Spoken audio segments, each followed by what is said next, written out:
Bueno, buenas tardes a todos, a todas. Estamos hoy presentando una obra póstuma de Lucía Sala, que tiene un poco la tristeza de ser una obra póstuma, pero tiene la alegría de poder compartir lo que fueron los resultados de sus últimas investigaciones. Esta publicación de la colección Clásicos Universitarios de la Universidad de la República realmente se enaltece con la presencia de esta obra.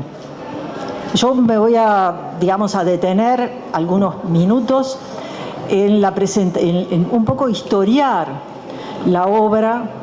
y después los compañeros Wilson González, o sea, desde el extremo de allí para acá, Wilson González de Muro, que es el director del Departamento de Historia Americana, donde supo trabajar Lucía, de la Facultad de Humanidades y Ciencias de la Educación, Yamandú Acosta, quien trabajó intensamente durante muchos años en el Centro de Estudios Interdisciplinarios Latinoamericanos, que tenía a Lucía como referente, y a Álvaro Rico, que fue decano de la Facultad de Humanidades y Ciencias de la Educación, y es un poco el que, escuchaba la propuesta de publicar esto, la tomó y la hizo suya. Y antes de historiar, también quería excusar a Alcides Beretta. Alcides Beretta es otro de los grandes impulsores para que esta obra pudiera editarse, y en este momento, justo hoy, tiene una pequeña indisposición de salud que le impide estar con nosotros. Pero también entonces a Alcides Beretta nuestro reconocimiento. Precisamente por ser una obra que recoge las últimas investigaciones de Lucía, nos obligan a hacer algo de repente más afectivo también. Y yo había pensado en vincular esta obra también con la propia, con la trayectoria vital que a lo largo de esos 81 intensos años vivió Lucía Sala. Para que nosotros podamos tener este libro, fue necesario recuperar los archivos en la computadora de Lucía. Y cuando uno dice recuperar los archivos, es poder encontrar las distintas versiones, y allí la historiadora mexicana Teresa Aguirre, que es quien puso sobre sus hombros la pesada tarea de hacerlo, encontrar los archivos, encontrar cuáles eran las versiones finales de los capítulos, poder ensamblar ese trabajo. Es realmente una obra titánica, y también le estamos sumamente agradecidos. Ustedes imaginen decenas de archivos que, tenían versiones parecidas, y había que reconstruir lo que sería la versión final. Y lo mismo en lo que tiene que ver con las notas al pie. Es cierto que de las 3 partes que componen este libro, hay una parte un poco más ensayística, pero recomponer las notas al pie también fue una tarea importante, para lograr contar con este trabajo. Entonces, digamos algunas cosas de Lucía y digamos algunas cosas de la estructura de este libro. Sobre biografías de Lucía contamos varias, pero yo quería detenerme en 2 momentos. Un momento, su vocación docente, En 1947 obtiene el primer puesto en el concurso libre para dar clases en enseñanza secundaria. Son momentos, digamos, de Guerra Fría que se van a ir acentuando en la medida en que pasen los años, y nosotros podemos contrastar en la vida de Lucía que, así como los informes de inspección, los inspectores que iban a mirar sus clases, destacaban su calidad, su formación, su excelente trato con los estudiantes, e incluso el señalar cómo de ese concurso, a su vez al año 50, 51, 52, que la iban a ver, cómo había incluso mejorado en experiencia, una docente que encaraba salidas de campo con los estudiantes, y esos informes que ya nos mostraban una profesora de vocación contrastaban con un movimiento que en Florida, donde ella daba clases, se planteaba que debía sacársela de la lista de docentes por pertenecer al Partido Comunista. Tal vez por esa primera experiencia que docente en Florida es que escogimos como tapa para este libro un mural de Felipe Seade que está mostrando la ida del pueblo, de los distintos sectores que componían el pueblo oriental en 1825 hacia la Piedra Alta y hacia la definición de la independencia. Ustedes verán que el mural se encuentra bastante deteriorado, pero nos parecía importante sumar entonces a esta publicación ese recuerdo de Florida. La labor docente de Lucía avanzó en el Instituto de Profesores, avanzó después ingresando a la Facultad de Humanidades y Ciencias de la Educación, y quienes la conocieron como docente, Alcides Beretta lo señala en el prólogo de la obra, también reconocían esa solvencia, esa madurez intelectual y esa calidez y capacidad docente que Lucía tenía. El otro aspecto al que me quería referir, y que tal vez estaba un poco insinuado en la primera parte, tiene que ver con el compromiso, la militancia y la persecución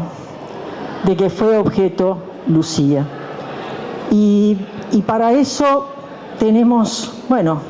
en 1973, la presentación de un excelente plan para obtener la dedicación total en la Universidad de la República, un plan donde ya anunciaba el Uruguay comercial, pastoril y caudillesco, que va a ser publicado después de la recuperación democrática en coautoría con Rosa Alonso Eloy y en su primer tomo con colaboración de Julio Rodríguez. Y el segundo tema que planteaba para ese proyecto de dedicación total, se anunciaba ya lo que iban a ser sus preocupaciones futuras. Estructuras de poder y de presión durante el periodo de auge y crisis del Uruguay liberal, pero agregaba, en el marco de América Latina. Y en ese proyecto ya anunciaba Lucía la necesidad imperiosa de estudiar en forma comparada, o por lo menos con líneas comparadas, la realidad del Uruguay y la realidad de los países latinoamericanos. Yo les decía, este proyecto para acceder a la dedicación total fue presentado el 22 de mayo de 1973. ¡Qué momentos! La respuesta a ese proyecto al año siguiente fue muy breve. Un renglón y medio que firma Miguel Klappenbach, el decano interventor de la Facultad de Humanidades y Ciencias en ese momento. Y decía así: con la opinión no favorable del suscrito, vuelva a la Dirección General de Planeamiento Universitario, que va a decretar el archivo de estas actuaciones. Pero la familia, no solo Lucía, la familia, Luis Turón, su esposo, va a ser detenido. Ella va a tener que exiliarse, ¿no?, gracias a los apoyos de la Embajada mexicana en México, y ahí va a avanzar, tal vez en eso que estaba presentado en el proyecto de dedicación total como en el marco de América Latina, va a avanzar en un conocimiento, en un intercambio, en una expresión creadora con otros historiadores, cientistas políticos, sociólogos latinoamericanos, algunos de México y otros que, como ella, habían anclado en México luego de de la oleada de dictaduras en América. El libro consta de 3 partes y una introducción donde Lucía nos anuncia la organización del trabajo. Una primera parte más teórica, algo que iba a ser la introducción del libro, dice Lucía, pero que se transformó efectivamente en una parte del libro que está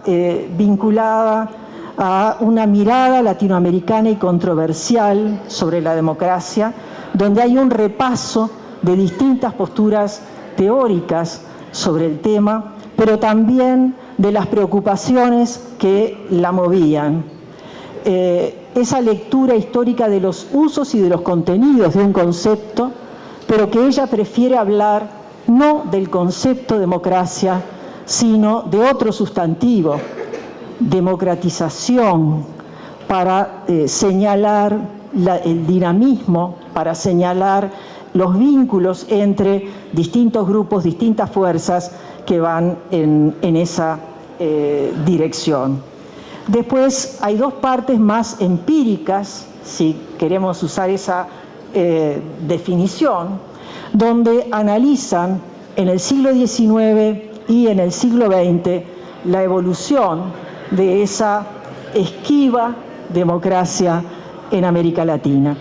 Y en esas partes, a su vez, escoge para trabajar de manera más profunda con 4 ejemplos. Uno podría decir, bueno, trabaja México porque allí hizo este segundo trayecto de su formación y experiencia como investigadora, pero en esas democracias más consolidadas de América Latina también incluye las del Cono Sur. Entonces hay una dedicación especial a México, a Chile, Argentina y Uruguay, planteando una preocupación, que la historia avanza como puede, eso es una expresión de ella, sin presentismos ni tampoco determinismos, y que también debe tener presente el proceso histórico, que no tiene tendencias irreversibles, y que los espacios y los derechos democráticos conquistados con tantas luchas pueden revertirse en distintas coyunturas. Esto que fue escrito hace muchos años, tal vez nos tiene que interpelar y saber que estos espacios y derechos democráticos deben permanentemente defenderse. Muchas gracias.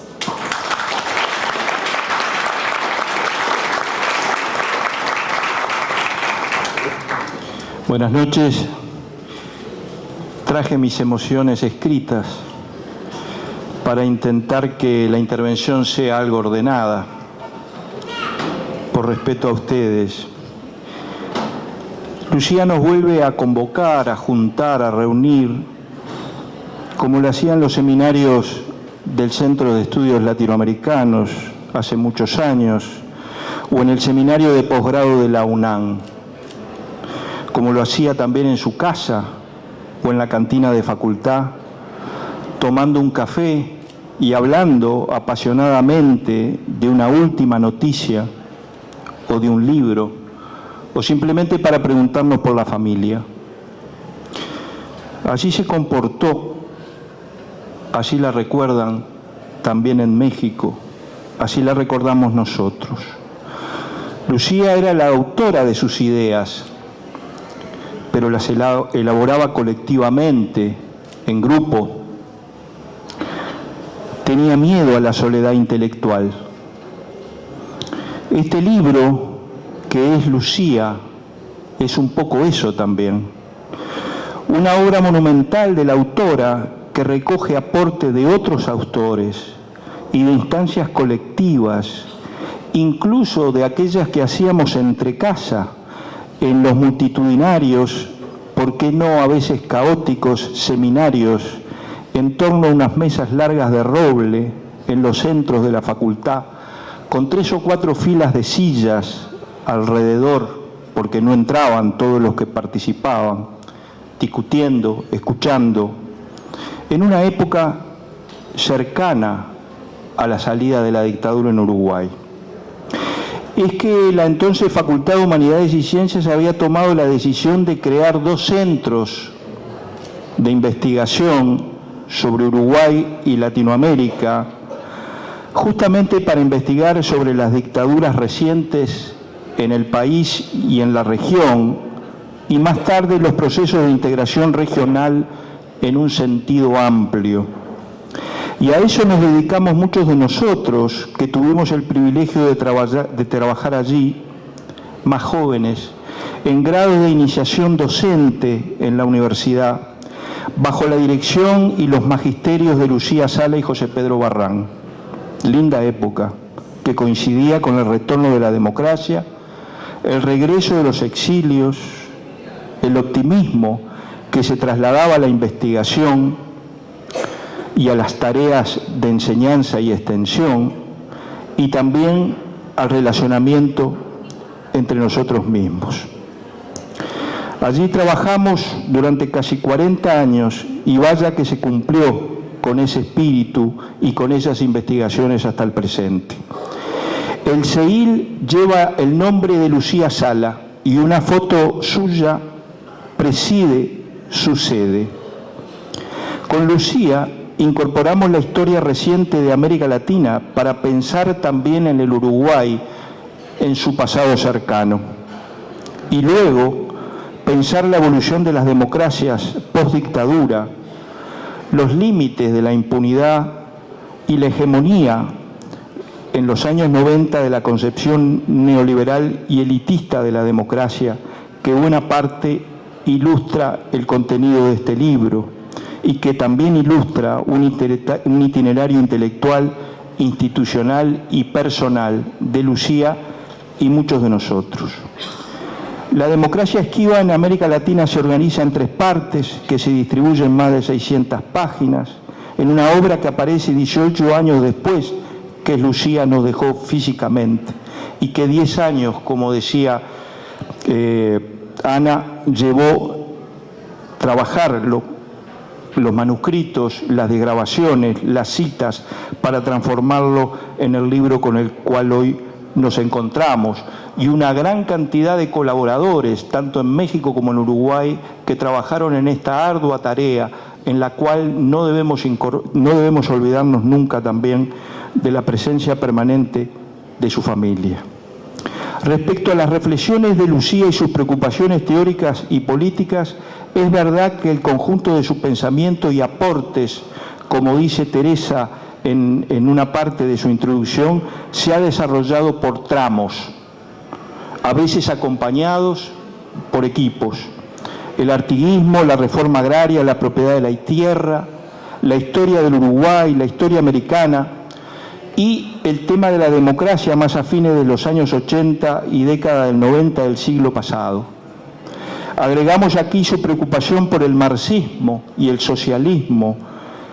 tras la caída de la Unión Soviética y la crisis en el Partido Comunista del Uruguay, de la que era miembro activo y participante muy destacada en esa discusión.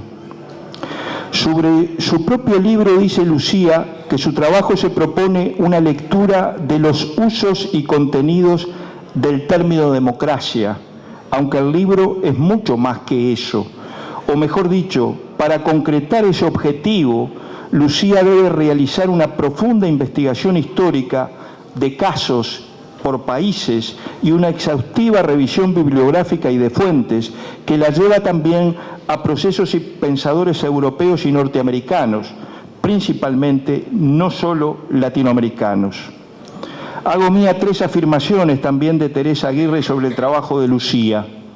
Sus obras fueron siempre de largo aliento.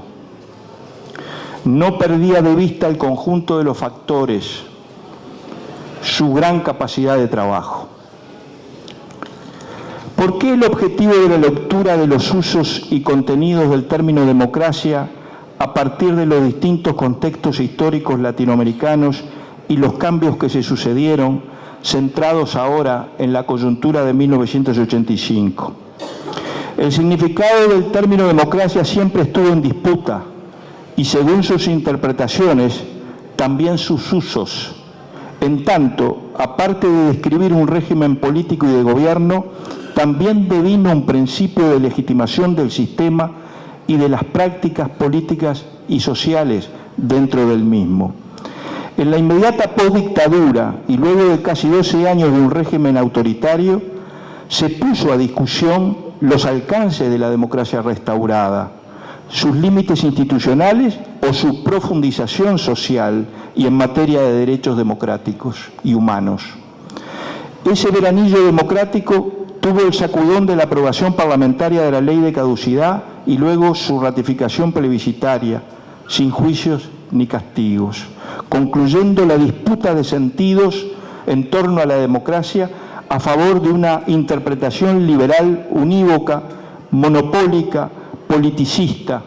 como dice Lucía, es decir, la democracia como reglas de juego o procedimiento exclusivamente para elegir un gobierno. A esa apropiación liberal de los sentidos de la democracia y luego neoliberal elitista, se agregó la catástrofe del socialismo real y de un modelo de democracia popular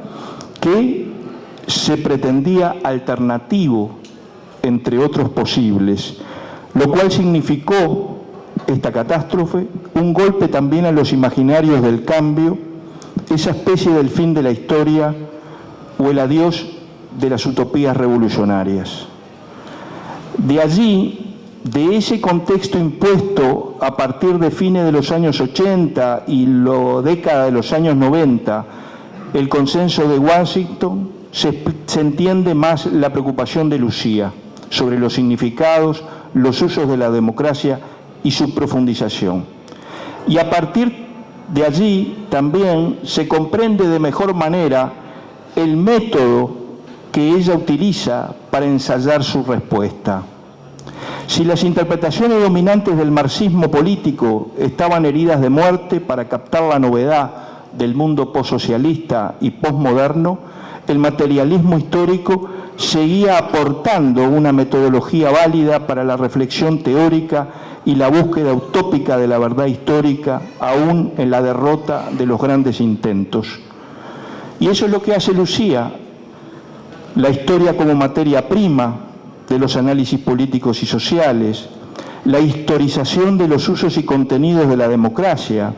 las generalizaciones teóricas a partir de la reconstrucción histórico-concreta, el estudio de los casos, de los países, la visión abarcadora, interrelacionada y de conjunto de los distintos factores, el pensamiento crítico en movimiento, en cambio, para admitir y explicar las transformaciones, los estudios comparados en el continente, la incorporación de los sectores populares, de los movimientos sociales, sindicales, indigenistas, los movimientos derrotados y los pensadores marginales a la interpretación y consolidación de la democracia en el continente. las crisis y las limitaciones de la democracia, aún en sus explicaciones más reductoras. Esto lo hace también en la aplicación de su método a partir, como yo decía, de reconstrucciones histórico-concretas de casos, de momentos históricos y de países a los cuales ya Ana Frega hizo mención. Por allí desfilan desde las repúblicas recién independientes y los nuevos estados hasta lo que decíamos, la crisis de la democracia en los años 60, las dictaduras, las transiciones a las democracias y la crítica a la democracia realmente existente. Quiero terminar señalando algunas de las constataciones para ver el presente de este libro. La democracia latinoamericana es limitada y esto lleva a un permanente peligro de devaluación de la democracia que llega hasta hoy día. Lucía no tuvo un tiempo vital para seguir investigando, aunque su ejemplo nos permanece, para seguir investigando las democracias liberales hoy, incorporando los nuevos fenómenos a ese declive de las democracias, la corrupción política, los golpes de Estado parlamentarios, la posverdad y las falsas noticias, el populismo de derecha, el lawfare, el negacionismo sobre las dictaduras y tantos otros fenómenos que se han agregado en la actualidad para contribuir a ese debilitamiento y a esa devaluación de la democracia. De allí también la preocupación permanente de Lucía, que está presente en el libro, por buscar alternativas, por reencontrarse con pensadores o descubrir nuevos pensadores, por aportar con su pensamiento acerca de, con ella seguimos buscando esas alternativas, al menos en sus formulaciones teóricas. Seguramente Lucía, su actitud de vida y compromisos nos seguirán convocando y exigiendo en el futuro inmediato. Muchas gracias.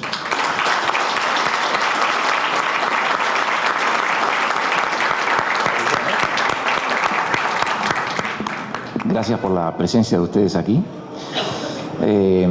A diferencia de quienes integran la mesa conmigo, y eso para mí supone una desventaja, yo no tuve prácticamente la oportunidad de conocer o de trabajar con Lucía por una cuestión de tiempos, y además, como decían los compañeros, el marco o el espacio principal de trabajo de Lucía no era el Departamento de Historia Americana, sino que, estando vinculada igualmente al departamento, tenía su sitio de referencia para todos en el CEIL. Pero digamos que mi aproximación a la figura de Lucía tiene más que ver con su producción. Y yo recién escuchaba cuando Ana hacía referencia a aquel proyecto que le fue rechazado en 1973. Yo encuentro que entre ese proyecto y este libro que hoy estamos celebrando, hay muchos elementos intermedios que nos hablan de la gran coherencia que tuvo el pensamiento y la acción académica, y no solo académica, de Lucía. Y pensando un poco esta presentación de hoy, me vino a la memoria un material muy cortito que se publicó en el año 1986 o 1987, aunque la firma de Lucía en el trabajo está puesta en diciembre del 85, que era aquella guía para el estudio de América Latina en el siglo XIX, que yo conocí en el IPA, porque yo me formé allí, y esa guía para el estudio, es interesante el título, no para la historia de América Latina en el siglo XIX, sino guía de estudio de América Latina, como estaba concebido con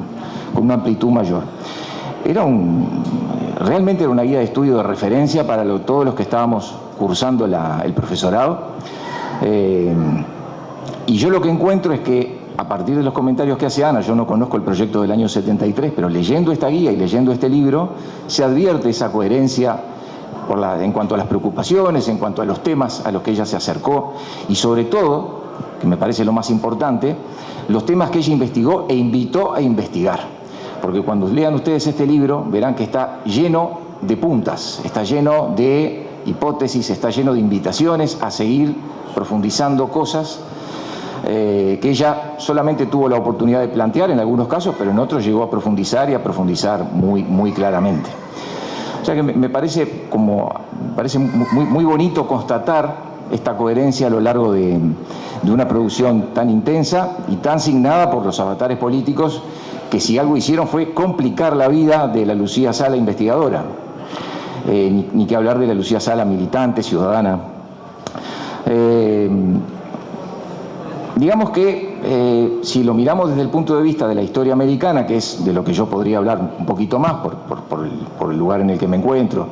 y el tipo de lecturas que he realizado, al mirar este texto, este voluminoso texto, tan particular en su concepción y en su elaboración, y aprovecho además para agradecer el extraordinario trabajo que seguramente tuvieron que hacer tanto Ana como Nayri, que está presente aquí, Nayri Aronian, y muchas otras personas que hicieron posible que este libro finalmente, después de tanto tiempo, aparezca. Yo notaba cómo en este texto uno puede encontrar muchas anticipaciones. Si no leí mal, capaz que se me escapó alguna, pero si no leí mal este libro, el sintagma historia conceptual no aparece en ningún momento. Sin embargo, este es un libro de historia conceptual. Es un libro claramente de historia conceptual, o que anticipa muchos de los aspectos que hoy en día involucran a la investigación en materia de historia conceptual. Claro, cuando Lucía nos deja y cuando Lucía elabora estos textos, que recordemos, tienen por lo menos 20 años, todas las cosas que están allí, en el mundo iberoamericano, no en el europeo, pero en el iberoamericano, la historia conceptual era algo que recién estaba como desembarcando, digamos. Y pese a que ese nombre no aparece, yo creo que claramente lo que hay aquí es una serie de preocupaciones, que quizás ella las llama de otra forma, habla de la historia comparada,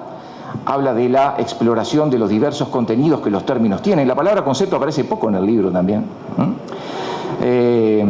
Pero si uno mira algunos de los pasajes, o selecciona algunos, hay muchísimos de este tenor,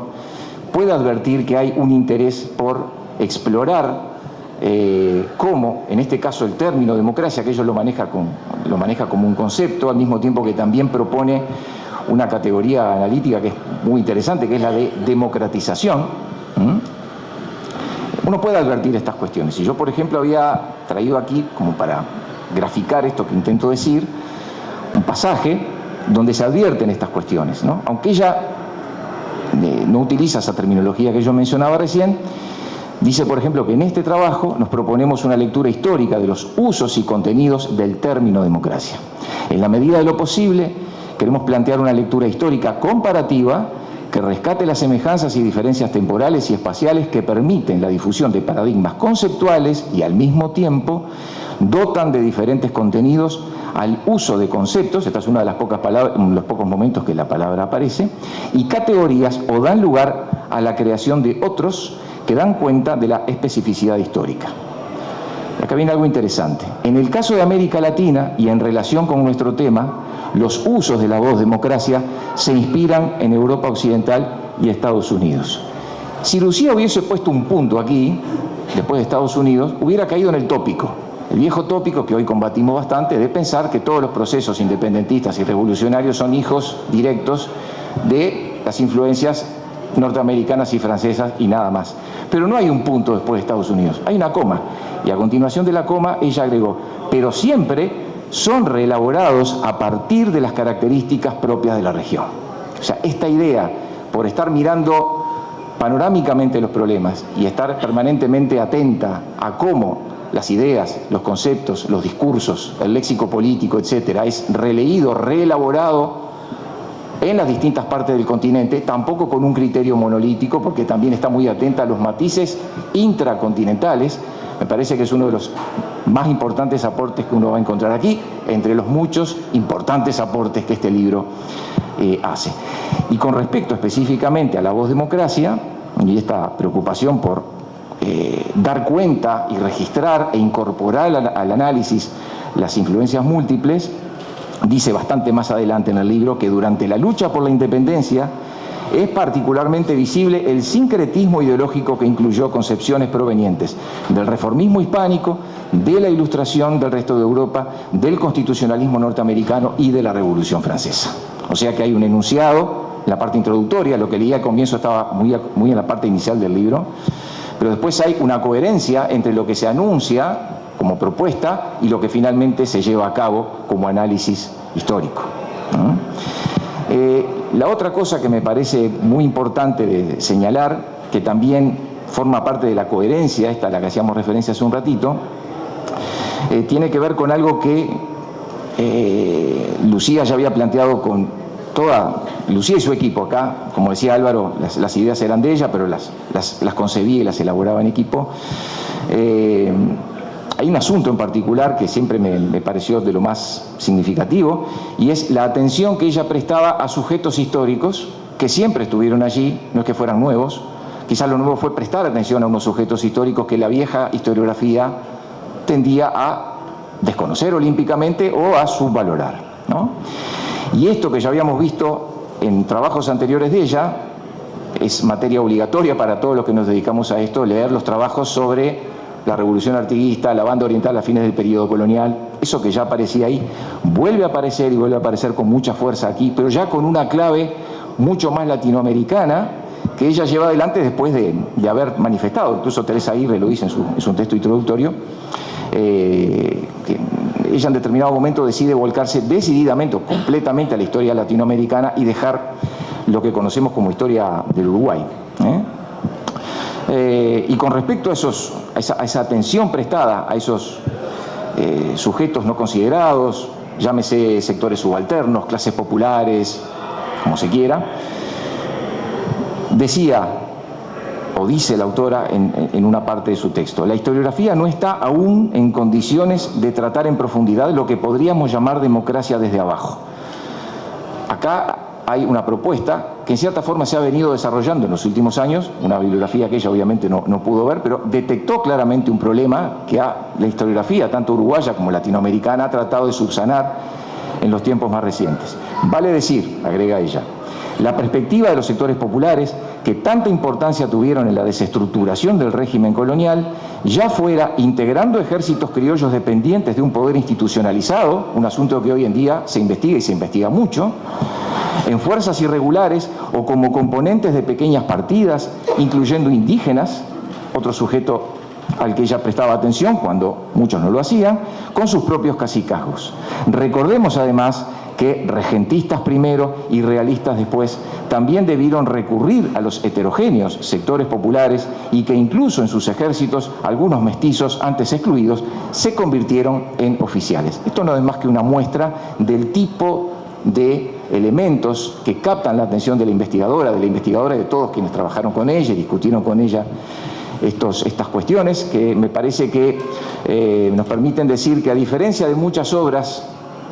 que envejecen mal, este libro, publicado póstumamente mucho tiempo después de que Lucía lo redactara, yo creo que no tiene ese problema ni lo va a tener,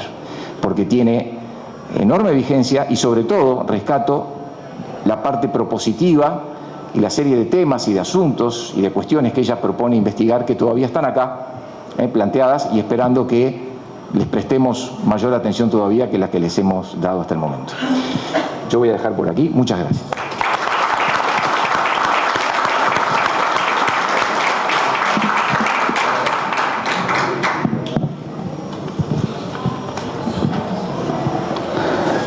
Buenas noches.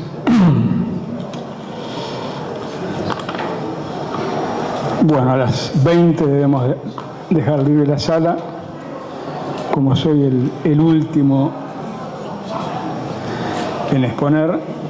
y ya los compañeros han tocado muchos aspectos, puedo eximirme de algunos de ellos. El próximo año se cumplirán 100 años del nacimiento de Lucía Sala. Y el 29 de septiembre del año siguiente, 2026, 20 años de su desaparición física.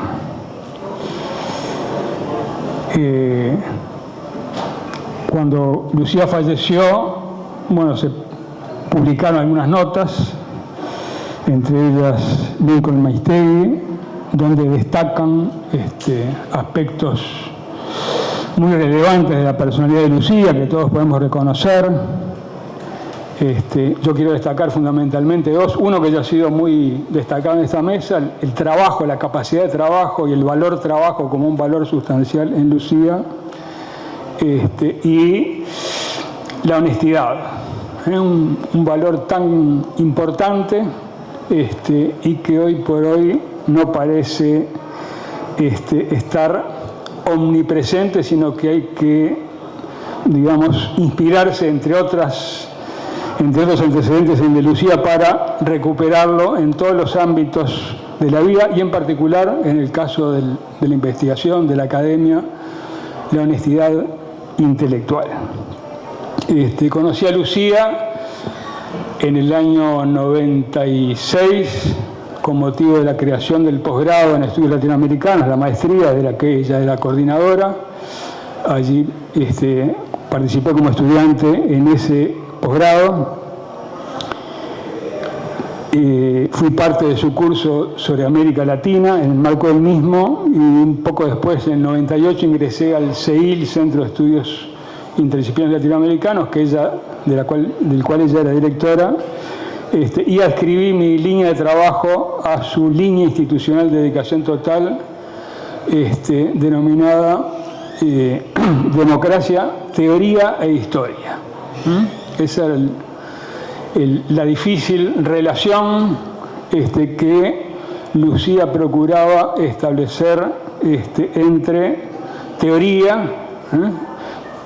que conceptualmente significa visión, contemplación, dar cuenta de lo que pasó, algo así como una imagen fija, e historia, bueno, que es diversidad, que es movimiento, que es contingencia, y bueno, y de alguna manera ya los colegas en sus presentaciones dieron cuenta de muchos elementos de la historia y de muchas referencias de los elementos de la teoría, diríamos occidental, pero también latinoamericana, que aparecen en este libro, que condensa tal vez los que fueron los 20 últimos años de la actividad de investigación de Lucía, justamente aquellos que transcurrieron a partir de su desexilio en Uruguay, aunque prácticamente todos los años volvía a México para continuar su interlocución, entre otros con Teresa Aguirre, quien se hizo cargo de este libro.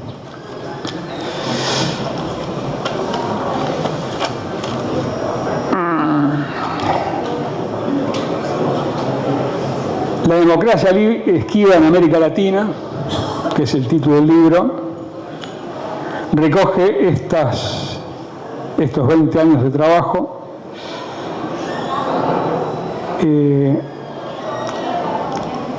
Y así como Lincoln Maestri destacaba que habría que reconocer a Lucía todo lo que trabajó por Uruguay, bueno, este libro,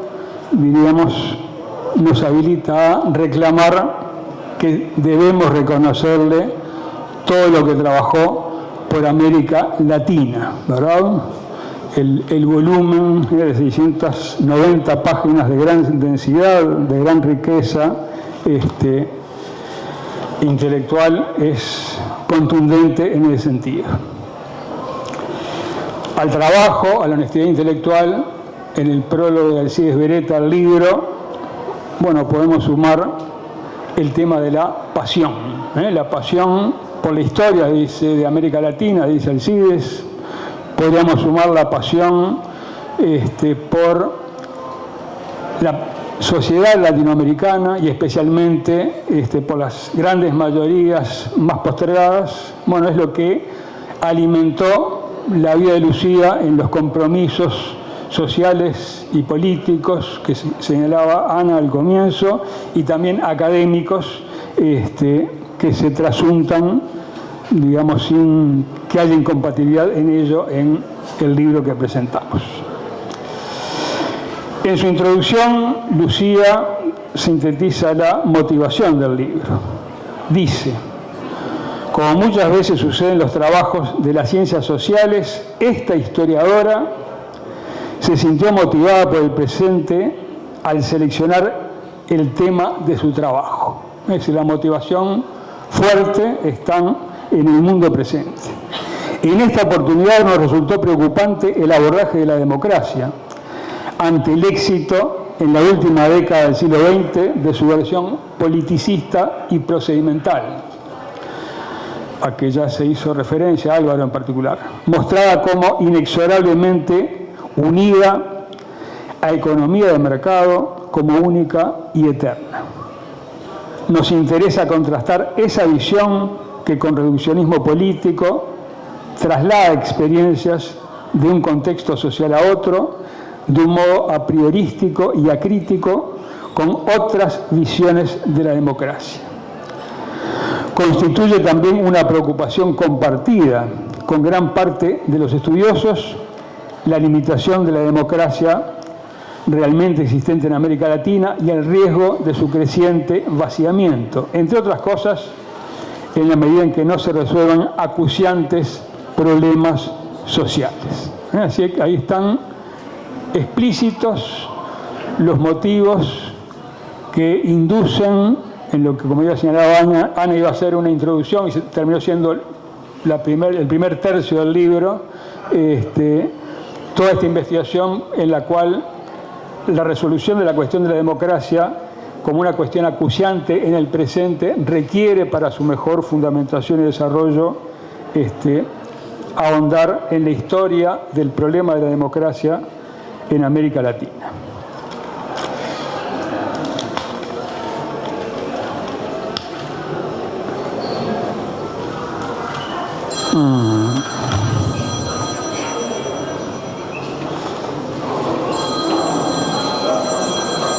En un contexto en el que hacer historiográfico se volcaba a las pequeñas historias, historias mínimas o historias de vida, años 80,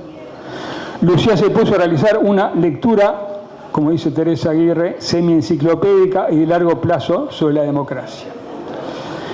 en América Latina, abarcando los siglos XIX y XX, sin por ello procurar construir un relato unívoco sobre 2 siglos de desencuentros de América Latina con la democracia.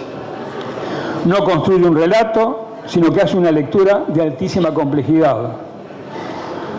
Es lectura de hechos y procesos sociales, económicos, políticos y culturales en prácticamente todos los países de América Latina y el Caribe a lo largo de esos 2 siglos, incluyendo posicionamientos políticos e ideológicos de actores individuales o colectivos de significación, movimientos sociales, organizaciones de la sociedad civil, partidos políticos, así como también de teorizaciones que postulan modelos de democracia, tanto las provenientes de los países centrales en Europa y América del Norte como de los emergentes en Latinoamérica, estas últimas forjadas en directa interlocución con los hechos y procesos de nuestra región, y de allí su especial valor para la comprensión de nuestro presente. También es fundamentalmente una lectura histórica del concepto de democracia, esto es, de los usos de la palabra que expresa este concepto por distintos actores en distintos contextos, que aporta fundamentos para disputar el significado de democracia como concepto y en relación a el sentido de la democracia como práctica o conjunto de prácticas, en algunas de sus repercusiones historiográficas, en las manifestaciones a que hacía referencia Wilson de la democracia desde abajo, que aunque muchas veces no utilicen la voz democracia, hacen presente como emergencia social un sentido disruptivo de las formas dominantes de la democracia, entre las cuales la versión procedimental y politicista es la que se ha impuesto globalmente desde arriba en la última década del siglo XX, probablemente impulsada por la lógica transterritorial del mercado que la constituye como su mediación y legitimación política. Democracia semibárbara, bárbara o inorgánica es otro de los usos que Lucía recoge en su texto, para caracterizar la irrupción de masas rurales durante las luchas por la independencia tras los caudillos. Este uso pone en escena la tensión entre la civilización y la barbarie, según la caracterización de Sarmiento, que da hoy para reflexionar críticamente sobre una civilización que se ha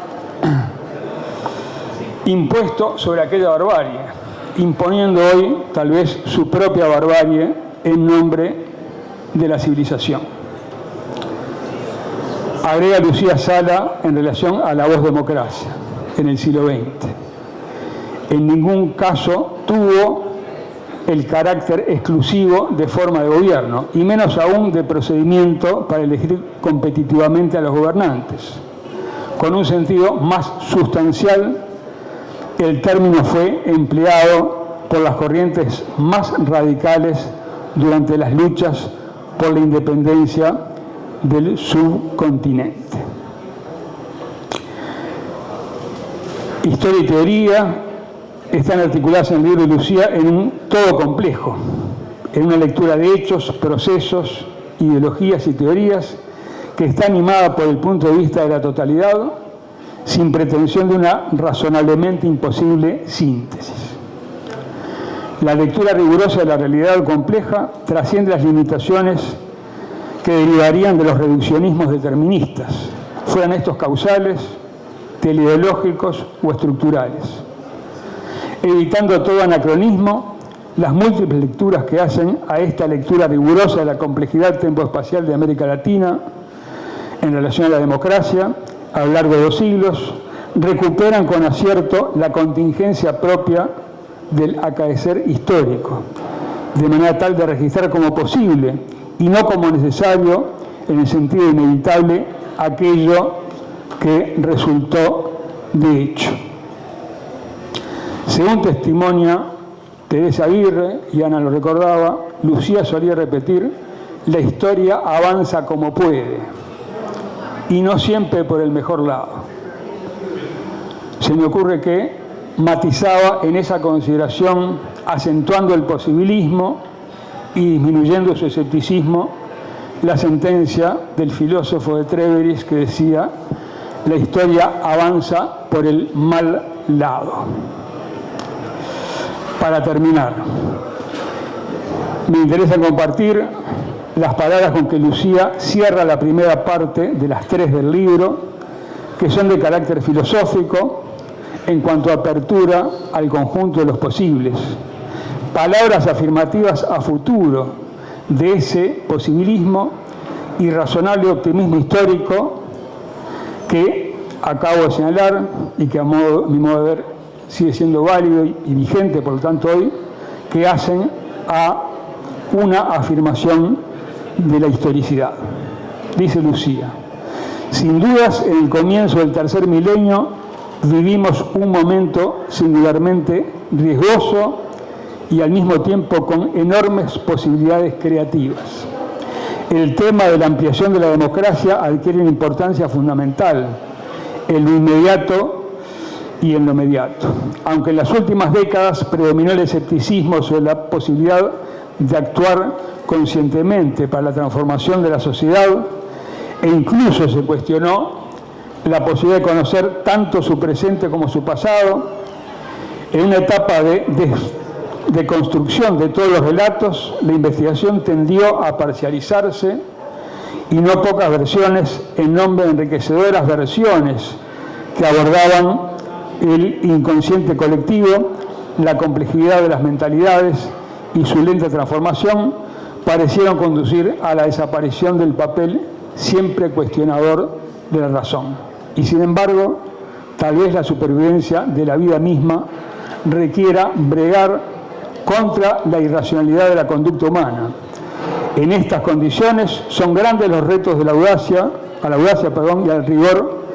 intelectual en la construcción de alternativas. Lo son para los intelectuales y para los movimientos sociales y políticos que apuesten al cambio a un sistema más racional y justo. Es posible que se realicen nuevas alianzas de fuerzas distintas en torno a programas mínimos y urgentes. El gran reto consiste quizás en encontrar los caminos que permitan salvar las distancias entre lo imprescindible y lo deseable y los medios para alcanzarlo. Las catástrofes ecológicas, por otra parte, pueden conducir a replantearse si el actual es el único modelo civilizatorio. La democracia, concebida en un sentido amplio, abarcativo, se hace imprescindible en la medida en que solo la acción y participación de millones de hombres y mujeres a lo largo y ancho del planeta podrá revertir un modelo y un sistema contrario a toda ética y poner a su servicio las inmensas posibilidades que hoy ofrece la ciencia y su aplicación. Tal vez constituya la única alternativa a la tiranía o a la destrucción de la vida y de nuestro frágil planeta azul. Es un mundo muy difícil, pero en definitiva no inmutable. Existen hoy nuevas experiencias en América Latina. Vale la pena analizar sin ingenuidad, pero sin prejuicio, en qué medida estas replantean el tema de la democracia. Queremos mantener la esperanza en lo que plantea el maestro Sergio Bagú. Dice Bagú, en todos los casos la humanidad ha podido y puede escalar nuevas alturas a partir de situaciones extremadamente críticas. A lo que añade, indudable objetivo es alcanzar un nivel social de bienestar y justicia para las grandes masas humanas que permita decir que la utopía puede alguna vez transformarse en realidad. Hasta ahí, Lucía.